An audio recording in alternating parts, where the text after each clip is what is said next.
Hi, everyone.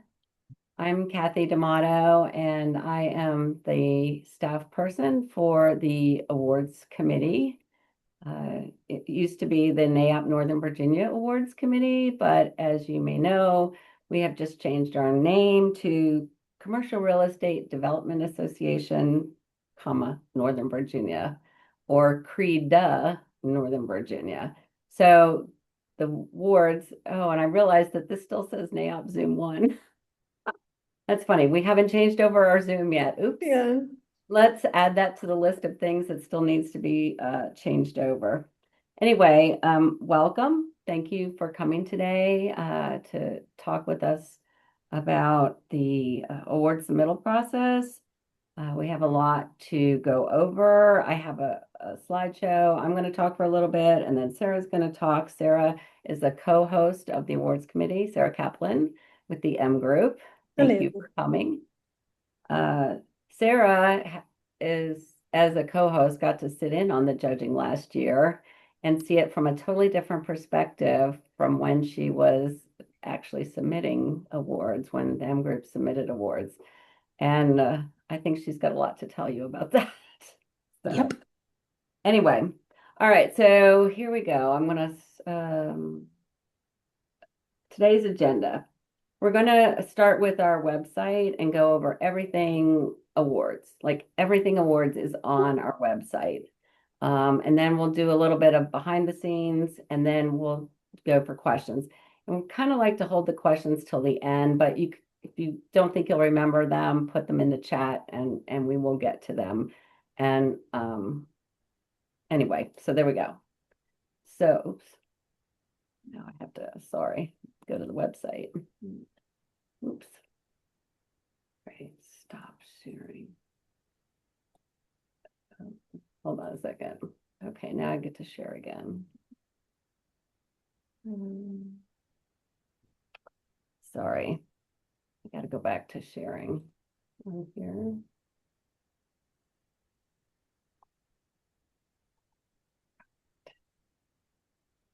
Okay. Can you guys see can you see my website? I mean, the website now? Yep, there it is. Okay, sorry about that. Switching between things, not my swiftest move. Anyway, as you can see, the Best of CREDA Awards, this is our new redesigned website. This is our focus on excellence. We're looking at the red carpet theme. We're announcing our new name. Uh, Starts out with all the significant dates. The call for entries, it says it's live. That means everything that you wanted to know about awards should be up and out. We are asking you to submit. That's the call for entries. Today is our webinar. The next big date is the intent to enter. Let us know if you plan to submit. So what is the intent to enter? People get this very confused. It's a form. Basically, you're telling us that you think you might want to submit this project. It's not binding. We only use this for a point of reference. So, for example, if you're submitting a project and another company is submitting the same project, I want to make sure that you guys get connected so that only one of you submits the project because there's no sense in repeating, redoing the wheel, submitting two actual projects. That did happen in the past and it caused a lot of confusion. So we like to know ahead of time who's submitting what. It also is really important because when we are looking at the categories that you are submitting in, and sometimes it's not clear that you are actually in the correct category based on maybe some misunderstanding of the definition, or sometimes you don't know what the category is. So you just put it in there and then you call me and you say, okay, well, I put it in there, and then we talk about it, and then you're like, well, should I change it? And I'm like, no, I'll change it. But when you go to submit, this is the correct category you should be in. So basically, the intent to enter is just informational. If you don't turn something in, I might, send you a text or an email and say, I thought you were sending something in, and you say, oh no, we changed our mind. We don't want to do it. That's fine. Say you didn't fill out one of these and you still want to submit something. Great, no problem. This is just information for us. It helps us in addressing what we're trying to do. I would hope that you would fill it out. It's a simple jot form, doesn't take any time at all. Yeah, So, you don't have to prepare any kind of like qualifications or anything for it. It's just information input. right, exactly. So, back. Um, then the submission deadline, the 25th. 11:59 p.m. It should be in. Don't, you've done it, go off and party now. It's done. Because then I take that all that information and that's what goes into the after part that we're going to talk about later, but I have to have it done. In order for it seems like it's a long time till awards, but it's really not. By the time we get it judged and everything, it's really not a long time. And then finally, the award celebration at Capital One Hall. We are back at Capital One Hall again. Yay. We're excited about that. We tried the Ritz last year in a dinner, and this year we decided to go back to Capital One Hall, and we're excited about that. The next part is your entry guidelines. And when you click on that, you see this. I'm going to do the page fit so you can see it.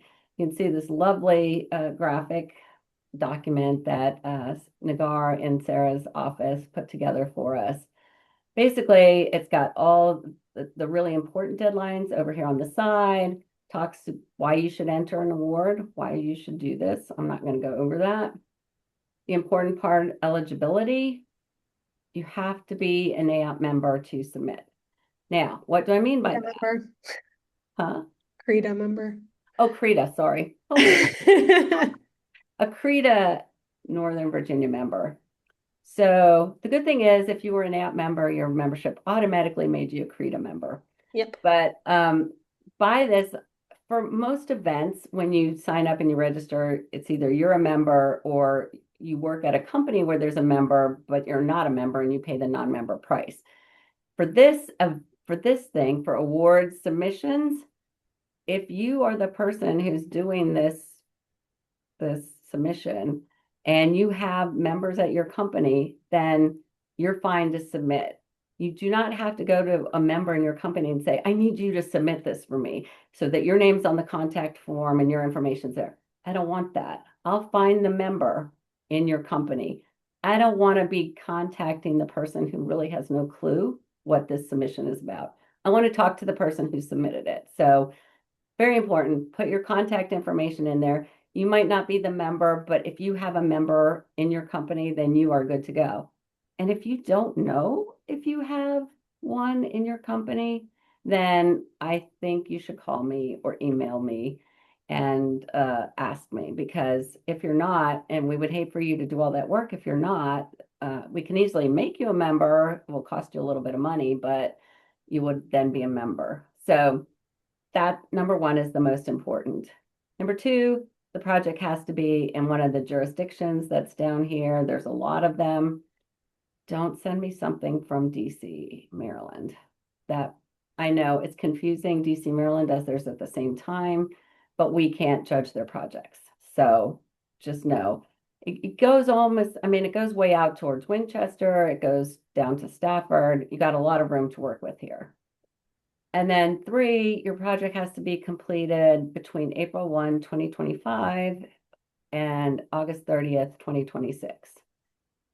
If it finishes September 5th and you want to enter it, you can, but chances are you may not have everything you need to make a really great submission. So I would just encourage you to wait for another year because you definitely want to have all the good pictures and everything. On the next page, entry information. We already talked about the intent to enter. What about resubmissions? Say you were one of those lucky people that won a trophy last year in your category, but your particular project could have been entered in more than one category. You can resubmit this year in that other category. You just have to make sure that you are in the correct time frame. And sometimes the time frame is what will kick you out. You can also resubmit in the same category, but if you do resubmit in the same category, I highly recommend you take a look at your submission and look at it in depth before you resubmit the exact same thing. We do have different judges from year to year. but some judges stay the same. So you don't want to take a chance that you trigger them and say, oh, yeah, I remember, and this submission didn't tell us enough information. So just take a look at it, with a little fine tuning on it to make it different from what you submitted last year. And then we always have this disclaimer on here that the judges were allowed to change your category of submission. Now, sometimes this happens when we review the submissions after they're turned in, and we realize that, oh, this really should be something else. In which case, you'll get a call from me letting you know, because then I'll also want you to change your submission at the top to say that it's in this category now. And I'll tell you why we think that it would do better there. We only do it for your own good, or what we think is your own good. Sometimes that happens during the judging process. The judges are talking and they're like, we really want to throw this one into this category. In which case, if they do it and you win in that category, sort of also might have to give you a heads up just so you're not sitting there the night of going, wait, what?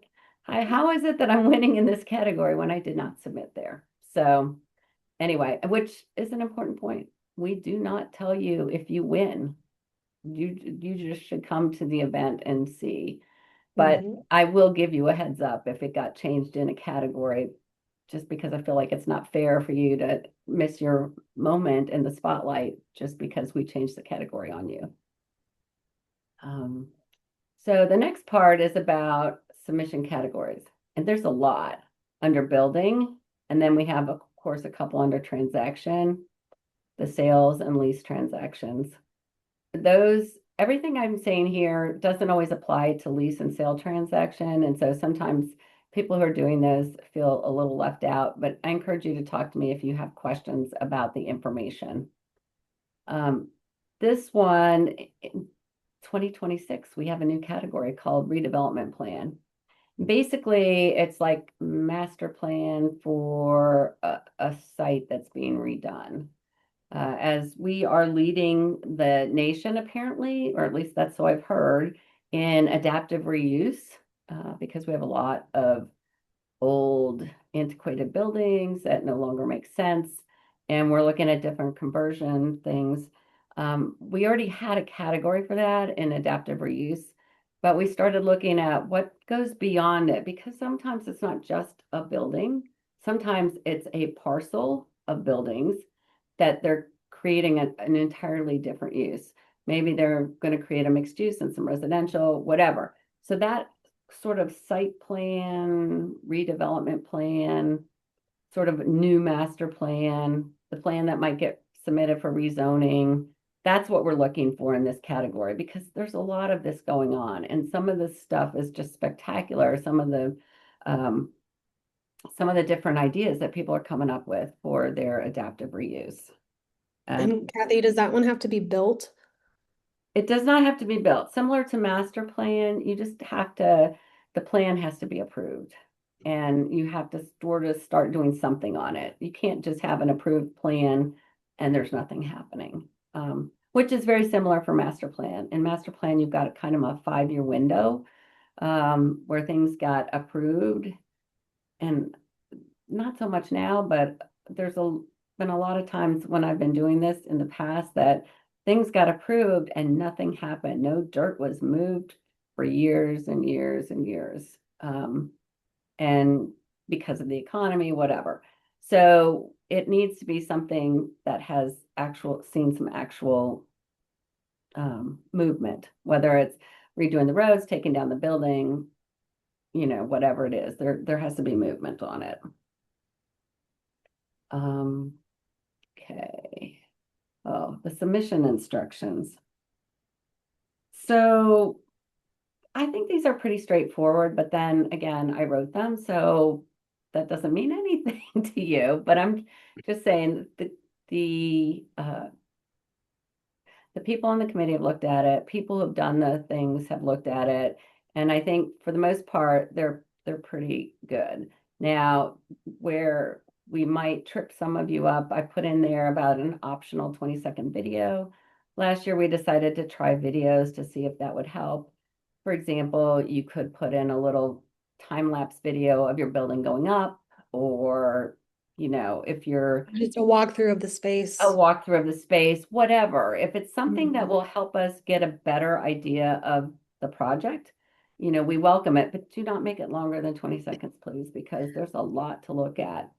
And you'll notice there's only 8 to 10 photos, allowed for the total number of photos. And so the videos really give you a chance to showcase more of the project. We've even had people do videos where they might not be a video of a walkthrough, but it might be a collage of more photos that they couldn't get into the 8 to 10. It's another avenue for you to show off other pieces of the project that maybe you can't fit in those 8 to 10 photos, and it can be really effective. Especially if you're able to get a live action video or something that gives you a little bit more perspective than just a photograph.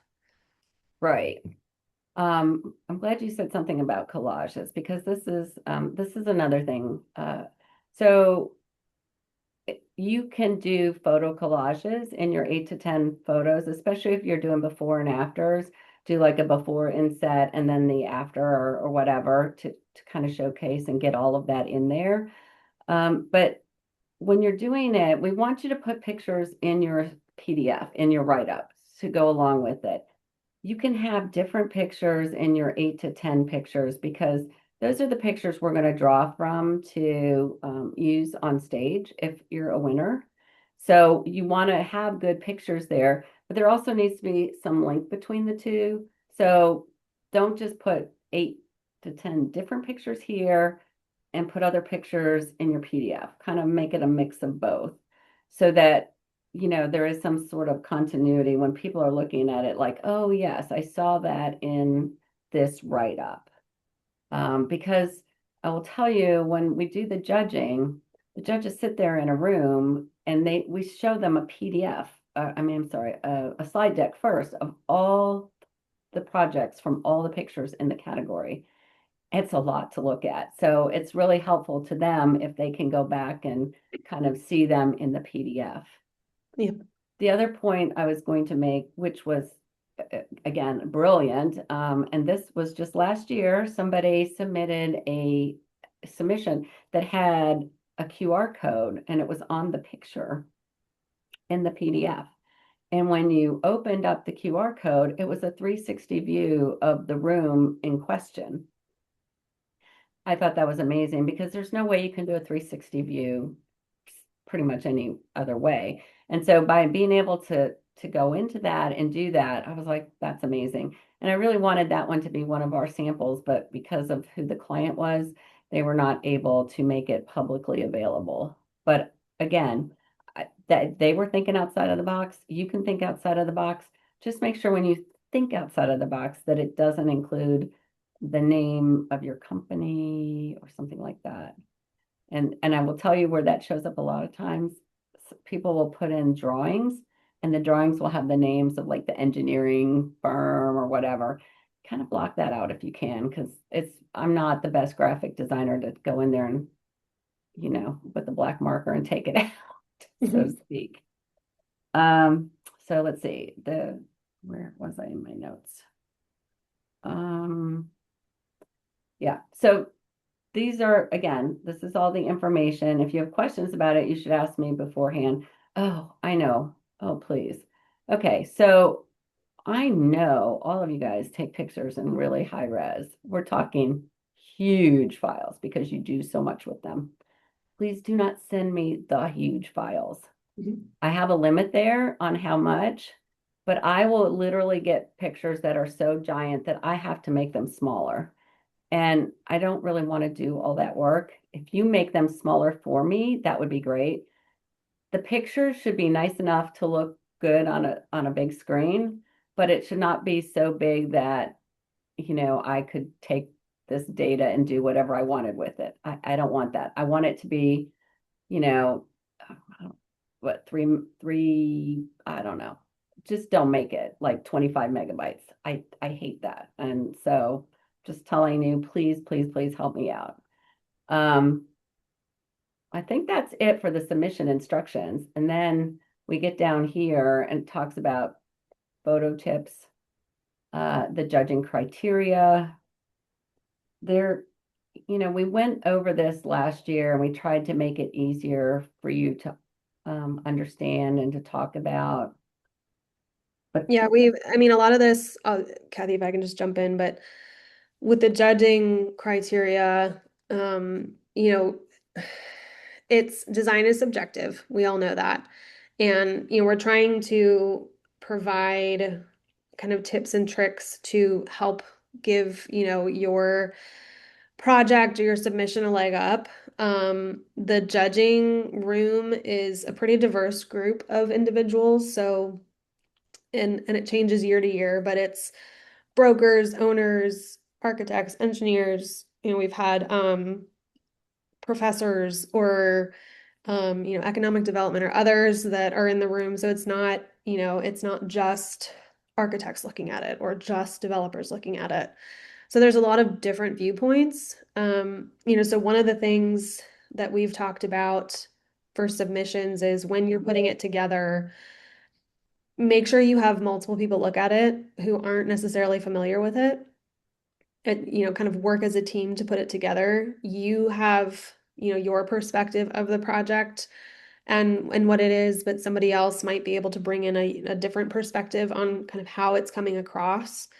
And with that said, one of the unique things about CREDA and its awards is that they really do focus more on the story behind the project and how it's told than some other awards.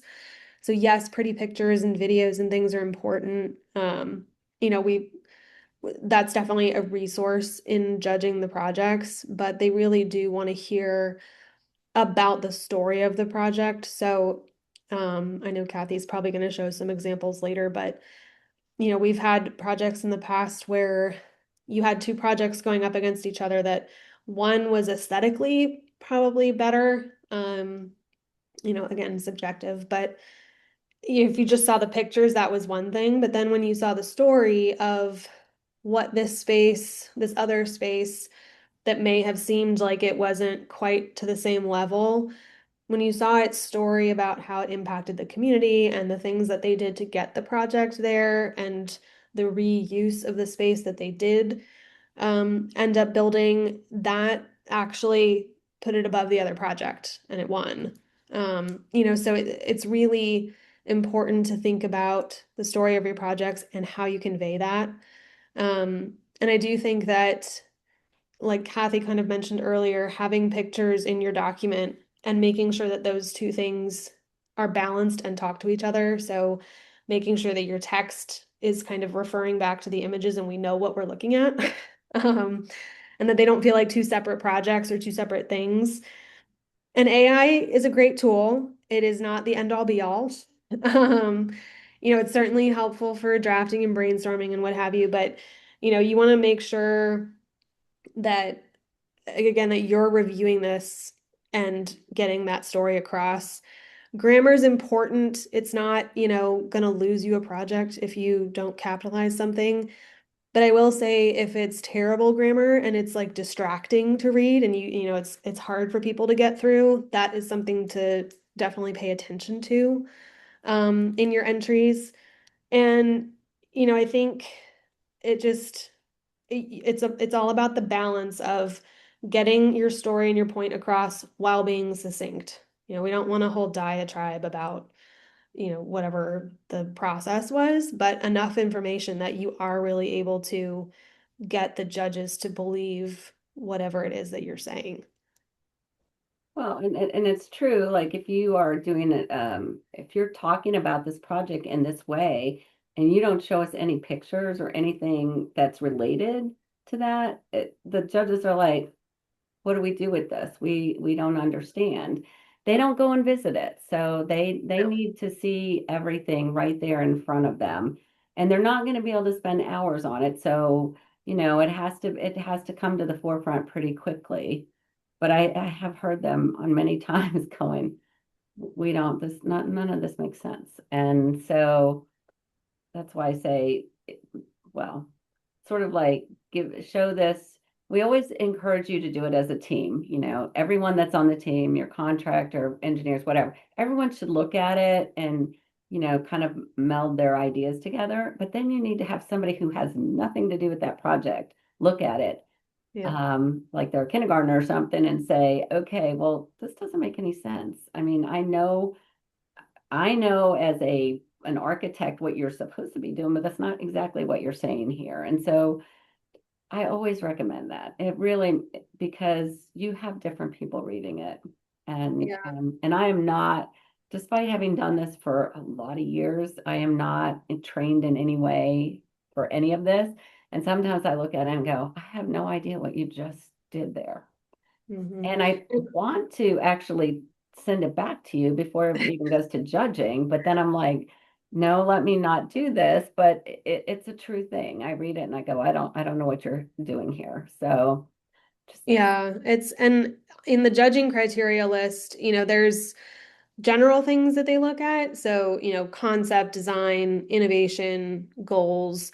Metrics is one that I feel like gets overlooked sometimes. And there are down below, there's some specific quantifiers that they want to see for different project types, but for all of the projects, when you're looking at or when you're providing the information, those metrics are really helpful. So the square footage, the cost, certain identifiers that might be helpful.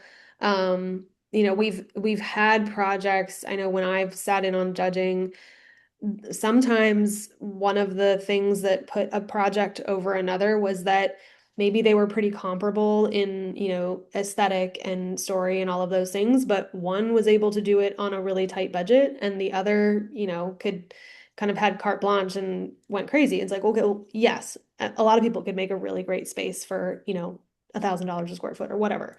Um, but so using some of those metrics to your advantage, talking about schedule, if you were able to deliver something in a quicker time period or, overcome certain challenges, whatever that might be, those metrics can be really helpful in kind of giving your project maybe another leg up or additional information for the judges to say, oh, okay, like that, it was a great project and they did it, in X budget or in X time.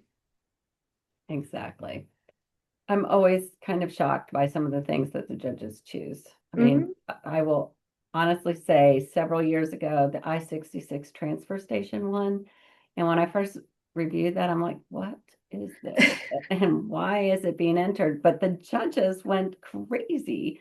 They, Yeah. you know, that the one floor was cantilevered over another one, and there was this methane gas recovery system, and they were like, this is the clear winner. And I'm like, okay. Was it last year that we had the wastewater treatment? Or Uh, 2 years ago? So, something there they're was a all waste together now. They're one, in one of the last couple years there was a wastewater one, and I remember when you first hear that you're like, wait, really? Like that was submitted for an award? And then again, you hear the story behind it and what they did and the technology and spaces that they created that are, if you look at a typical wastewater treatment center, they went well above and beyond what you would normally do with that kind of build out. And so that was so impressive, even though it's a wastewater treatment, you know. it comes down to the story. It really does. Because we are about all buildings, you know, not residential homes, but multifamily, commercial office, industrial, data centers.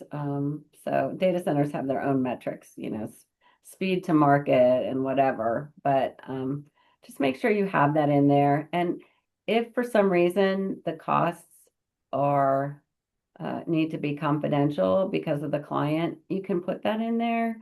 Mhm. Just Or know that give a it makes it range. harder. Yeah, it'd be nice. But also, if you can't tell us who the client is and you want to make it confidential, reach out to me so we can talk about how you actually do that. Because it has been done in the past. And then just make sure that none of your Your pictures, photos don't show it. yeah, that your photos. One year, a data center actually had the name of it way back in the back in the picture, and Hmm. I looked at it and I said, "You want to change that picture out because it says," and it was supposed to be confidential. So we do Yeah. look at this stuff. So you know, we try and help you guys out there. So, um, final part of the guidelines are the category descriptions. Again, we try and really um, we try and make them clear. If they're not, I think that where people get hung up the most is capital improvement, um, creating an amenity space. So we tried to put it in there. If it's purely an amenity space, it goes in amenity space. But if it's amenity space and it's part of the whole overall, you redid the elevators and the facade and everything, whole big capital improvement, that's all part one big thing. You could pull the amenity space out, but that's two entries. And do you want to do that? I don't know. The other one that we always kind of is kind of a little gray is the community enrichment one. And that, honestly, it, it started out as a thing, what are developers required to provide? What in exchange, what have they done for a community in exchange, as a proffer to be able to do whatever? That was my initial thought. Well, the very first year, what won was the suffragette memorial down in Occoquan. A beautiful project, that somebody worked really hard on. But that was totally not what I was thinking. And the judges just ate it up. They loved it. So it could be a lot of different things. It's been a park, Be whatever. like police and fire stations. It can be, Yeah, museum. It can be a lot of stuff.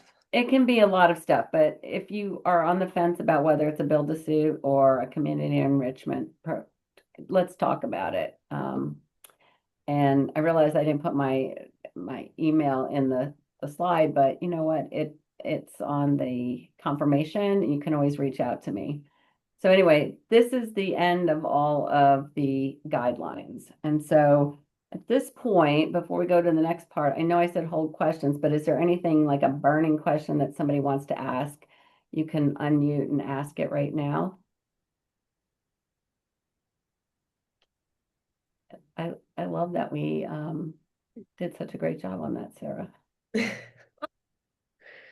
Zero questions. I know. So Actually, Kathleen, real fast. Dang it, Jeff. Well, I mean, I'm the only guy brave enough to put my video on, so I had to ask a question. Just real fast, there were two sets of criteria. Can you roll back to that page? And because they okay. were both, one was like building and one was something else. But if you're just Oh, doing like, one is the judging criteria, which is the for all of the projects, and then the one below it was some specific metrics that we'd be looking for. Here, Um, I'm going sorry, back. I thought maybe it was like the submittal. It was the one that said like that the one. guidelines of like what to submit. Yeah, this one, Oh, submission this one. instructions. Okay. So there's Gotcha. One, building and then transaction. If we're doing, again, just an office, for example, one of the categories is interiors. Should we follow the building or the transit? Mhm. yes, Follow the because building? Okay. if you see Oh, I everything see. under I building is missed that here. slide. Yeah. Yeah. Now I'm And then, tracking. and then transaction is is Got mostly it. for the Now I'm broker. Specifically tracking. to the sale. Yeah. Right, exactly. I didn't put those two together for some reason. That, Perfect. Thank you. that's okay. Any other questions? All right, I'll go back to the slide. So, so after the submission date, that's when a Oh, couple, we're still looking at your internet, Kathy. oh, we are? Oh, darn. Mhm. Okay. Do I have to I guess I have to stop and then just Reshare the and PDF. reshare the PDF, sorry. Ah, gee. Um, okay, so are we seeing after submission? Hopefully. Yep, there we go. Okay. All right, so after the submission, I print out every single one of these and we read them all. And I have a small group of people that read them and we look for things like your name or anything else that shouldn't be in there. We look to make sure it's in the right category. If there's anything that has to be fixed on it, you'll be getting a call from me or an email asking you to do it and send it back. Then I take all of that, we take all those photos, we create little slide decks for each category. I upload all of this information so that the judges can see it, and then they get it for 2 weeks to look at it, and then we have judging. And it's a lot of work to get it out there, but then once it's out there, we're good. So that's where I'm going to turn it over to Sarah for the judging part of it. Yeah, so I started talking about some of it earlier when we were talking about the storytelling and what it is that you really want to put into your submissions. And, one of the things for me when, like the first time that I sat in on judging that, I didn't necessarily realize, and I had done submissions before for our company.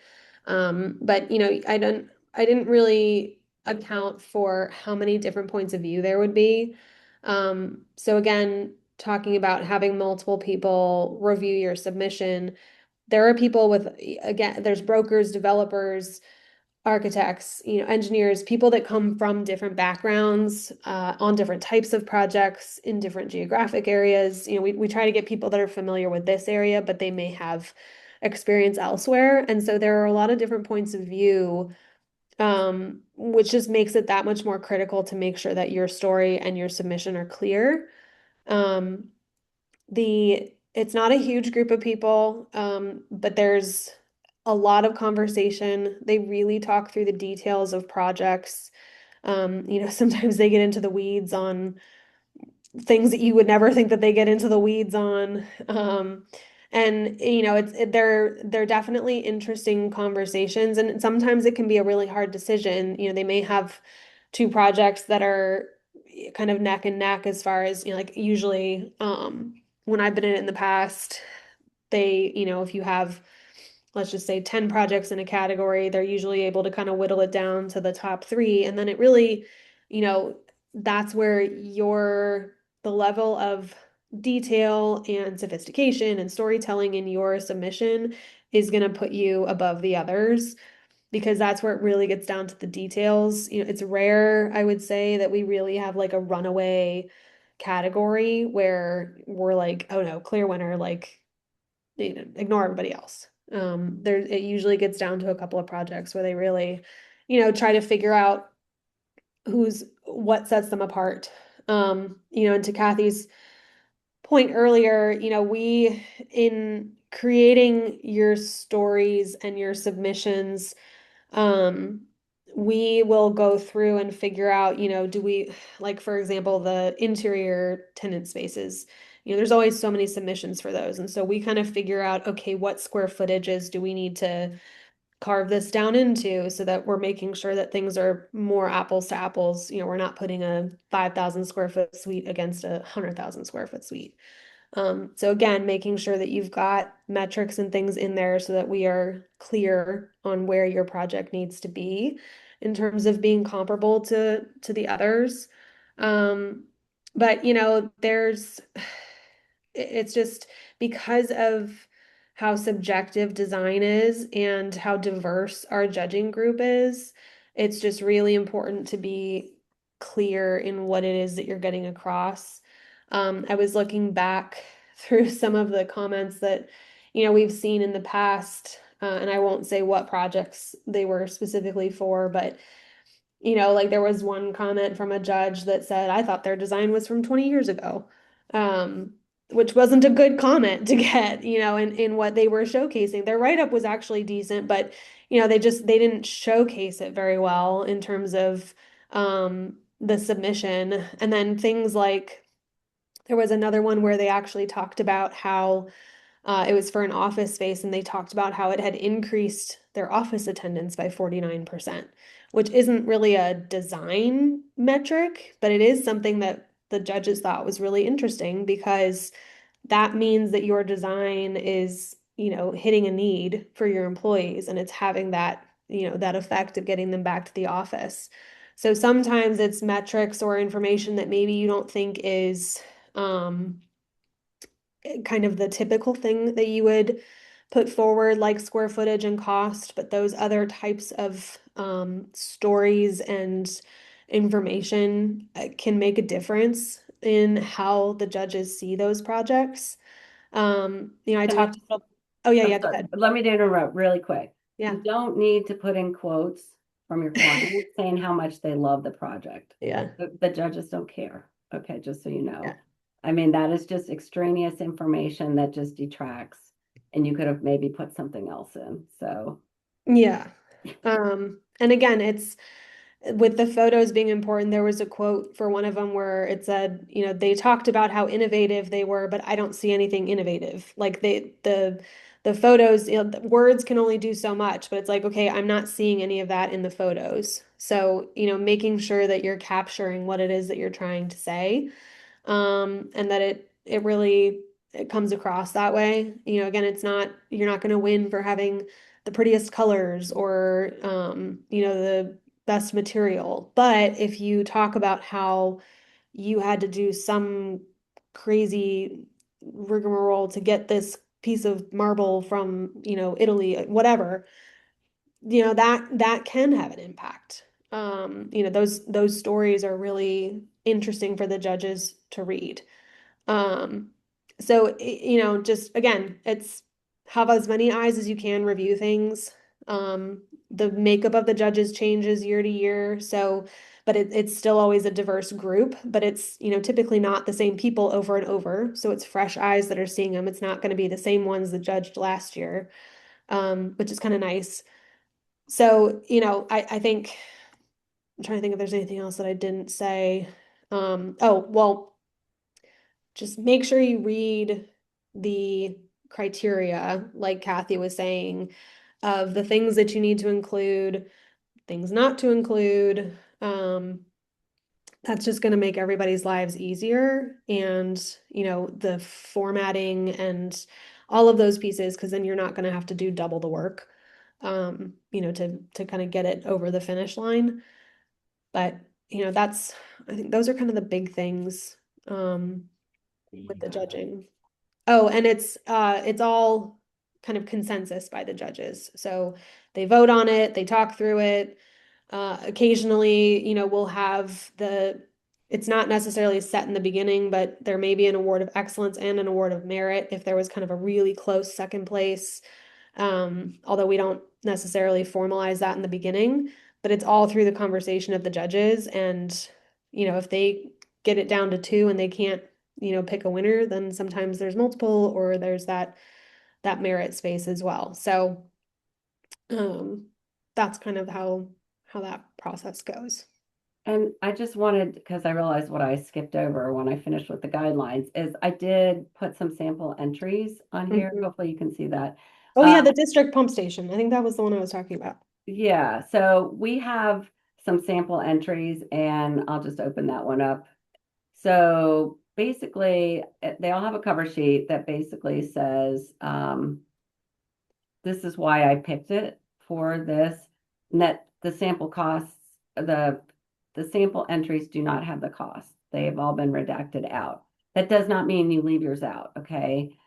Because one year I put something in there, judges or information for the judges only, or I don't know. Somebody copied it right off of there and stuck it in theirs, and that's not what we wanted. We want the actual numbers. But when you go to their submission here, you know, they started out, they had all this information up front. Mhm. It was formatted nicely. They had a picture of the entire project. Then they sort of got down into the weeds. They got, you know, they have this little layout or site plan, or I don't know what you call it. I'm not an architect. Yeah, site plans are really helpful to give context. Yes. And so they again made it very simple to read. They had some pictures in there. They said what the pictures were. Here, they showed a plan of the whole space, you know, because this is part of where the Virginia Tech stuff is. So they showed a lot of information, and then they numbered everything, and then the numbers went to back over Into to yeah. here. So you could tell what was what. Might have Mhm. been better to put that closer to it, but either way, it's there. The information is there. This was a really nice layout. It was a great project. Another example of you're like a pump station. Yeah, yeah. No, Yeah, no you see way. the name and you're like, really? We're reviewing a pump station? I know, but I was like, how fun is this? So anyway, so there are five samples in there. They're different categories. Mhm. This one, the Louise Archer Elementary School, has to do with the, let me get that to page fit. It is a before and after. It was Mhm. a capital improvement. And they This one all, was nice because it had, sorry, it had the history tie to it too. So it, that's not necessarily a piece of like it obviously um had to do with the design and influenced it, but they having those kind of nuggets of, the historical things that they looked at and considered was actually really interesting because then you were like, oh, now I understand why they have like this house looking thing in the middle of their school, which normally would look kind of weird, but it right. gave some really good context. Right. And the other part, if you see, they color coded things, so you could see where this picture came from on the site overall floor plan. And then they went into more depth using the color coding. I love this. Yep. I was like, this is very easy to read and very easy to understand. So again, just a sample, take a look at them if you're looking for ideas. If you still need some help, let me know. I mean, I have sample ones from other years, which used to be on our NAP website, but right now the NAP website is difficult to access for some reason. Anyway, so that being said, but like I said, everything is here. Everything's on our website. So I wanted to make sure that I got to that. So when you said that, and then I was going to go back to the hmm, sharing the. All right, so we did the judges. We got questions. Are there any questions before we go on to the exciting part where you spend your money and buy tickets? Oh, the cost for entry is $400 per submission, just so you know. And you can submit more than one. Yes. Like your firm can submit more than one project. And the cover sheet will look pretty much like the jot form that we use for the intent to enter. But Mhm. the thing that's on there that's not on the intent to enter is the team. It says list of team members. It doesn't cost you anything to list your team members there. And we'll call them out at the night of if they're the winner. So it gets you a few points there. Um, that if they're not a member, they won't be in the press release, but that's encouragement for them to be a member. Mhm. Um, And only Hannah, you asked if you can submit more than one per category, and yes, you can. you can. We've had times where we've submitted a couple, so we were competing against ourselves. Yes. Thank you. Yeah. Any other questions? I can't see the chat. No, I'm looking at it. That was it. Okay. Not, we'll go to the tickets. Okay. Don't be one of those people who I'm going to enter it and then I'm not going to buy any tickets. We're not going to come. So I can't tell if you're going to be there. And I'm like, why would you do this? Why would you spend your money and not send at least one person? Again, well, and So again, you don't know if you're going to win ahead of exactly. time. Right. And so it's a celebration regardless. It's a fun night. It's a networking night. People don't even eat the food because they're so busy talking and drinking a lot of the time. And we Um, showcase photos, at least I know we have in the past, we've showcased photos like slideshows of all of the submissions. Um, I don't know if we're going I to don't do know if that. we'll do it this year, but Making no promises. okay. But well, either way, you're still, um, everybody, not everybody, but a lot of the people who are there have submitted projects. And so you're talking all night long about, the things that you're doing, what you've submitted, and you're still getting in front of people whether or not you did win. And you can always enter again the next year And you have a chance to win door prizes. and door And those are prizes. pretty cool. Those are always exciting. Yes. So this is the information, November 19th from 6 to 10. We are actually going to have an after party this year at Star Star Hill Hill Brewery. Brewery, right? Mhm. So this year the pricing as an incentive, individual tickets are $495. But if you submitted it, or if you're part of the team that submitted it, we're going to give you a code once you enter, and you can use that code to buy it at the group price of $450. Mhm. So think about that, So in and other words, if you submit a project, you get the discount. Right. Or you just buy 5 or 10 tickets and you get the discount anyway. But I'm just saying, if you're only going to send one person, you can get the discount, but at least buy a ticket and show up. Yeah. That's a thing. There's nothing So worse than somebody winning and nobody's there. yeah, that And you don't have to get up there and talk. They just recognize you. we That's it. don't want you to get up there and talk. No. We want the thing to keep going. But you can stand up and do a dance at the seat. People have That's been right. known to do that with the spotlight on them. Hmm. So, anyway, uh, oh, black tie with a twist Yes. again. So especially we started this 2 years ago now. And we actually had started it for a couple reasons, but one of them was at Cap One, we have the hard tile floors, that you're standing on throughout kind of the happy hour and networking portions, and that is a lot of standing on a hard surface. And so a couple years ago, we wanted to do something a little bit creative, and so we introduced the black tie with a twist. So it is black tie attire in terms of your dress, but we want you to have fun with your footwear. People like me who are overachievers make shoes. I like bedazzled shoes one year. I did spray paint one year. You can also just wear something fun and festive. It can be cool tennis shoes. We've seen like cowboy boots, all kinds of stuff, but it doesn't have to be kind of the traditional heels or, dress shoes for men that you might typically see. So, A, it's more comfortable, and B, you can have a lot of fun with it. Take some really cool pictures. We're gonna have photo booth, so you'll have an opportunity to get some cool marketing photos that way as well. But it's just something fun for everybody to be able to do and, bring in an interesting twist to the night.